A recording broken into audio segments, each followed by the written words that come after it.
Պարոն վարչապետ, կառավարության 2026-2031 թվականի ծրագրում արտաքին քաղաքականության հատվածում նշվում է, որ Հայաստանը կարևորում է հավասարակշռված եւ շարունակում է կարևորել հավասարակշռված ու հավասարակշռման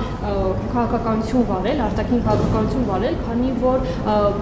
այն էական ազդեցություն է ունեցել հատկապես արտաքին միջավայրի կայունացման վրա։ Այս բaragարում սակայն մենք դեռևս շարունակում ենք լսել երրորդ երկրի Ռուսաստանի կողմից հնչեցվող պահանջներ ԵՄ-ԵԱՏՄ ընտրության այս մասով երկրում հարակավե անցկացնելու, ինչպես նաև ՀԱՊԿ-ի մասով որոշումներ կայացնելու մասին են խոսում։ Այս բaragարում Հայաստանում ինչպես է դրսևորվել հավասարակշռված ու հավասարակշռման քաղաքականությունը կամ պետք է շարունակվի դրսևորվել եւ արդյոք երրորդ երկրի կողմից հնչեցվող այս պահանջները իրենց ազդեցությունը չեն ունենում արտաքին միջավայրի կայունացման վրա։ Շնորհակալ եմ։ Գիտեք, ընդհանրապես դա միջազգային հարաբերություններում միջպետական հարաբերությունները հենց դրանից էլ կազմված են, երբ որ երկրները մյուս երկրների առաջ ձևակերպում են իրենց հետաքրքրող հարցերը։ Հիմա դուք ասիկ պահանջ, որտեղ է արձանագրված այդ պահանջը։ ԵԱՏՄ անդամ 4 երկրների ղեկավարների հայտարարության մեջ արձանագրված է, որ նրանք պաշտպանում են հանրաքվե անելու գաղափարը։ Այդ հանրաքվե անելու գաղափարը իրականում մեզ է պատկանել, որովհետև մենք ենք ասել, որ մի ինչ-որ փուլում պետքա հանրաքվե լինի եւ հիմա նրանք իրենց պատկերացումներն են ներկայացրել ժամկետների մասին, մենք էլ մեր պատկերացումները ունենք։ Եվ այդ հայտարարությունը ես չեմ ընկալել որպես պահանջ, ես ընդհակառակը ընկալել եմ որպես բարեկամական ժեստ, որովհետև մարդիկ ասում են, որ աջակցում են այդ կիսում են այդ տեսակետը եւ ըստ էության չեն ընդդիմանում Եվրամիության հետ հարաբերությունները խորացնելու, ընդհանուր միջև Եվրոպական միությանը անդամագրվելու օրակարգ որդեգրելու Հայաստանի հնարավորությանը։ Նկատի ունեմ, գիտեք, ընդհանրապես եթե նկատել եք կամ պետք է նկատենք, միջազգային հարաբերությունները հենց դրանից են բաղկացած։ Պետությունները ուրիշ պետությունների առաջադրում են իրենց հետաքրքրող հարցերը։ Մի դեպքում դա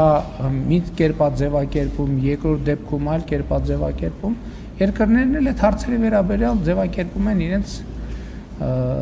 պատասխանները եւ հավասարակշռման եւ հավասարակշռված եւ հավասարակշռման արտաքին քաղաքականությունն էլ այս դեպքում հենց դրանով էլ արտահայտվում է, որ մենք մի դեպքում Եվրասիական տնտեսական միության անդամ ենք, մենք մեր օրակարգում ունենք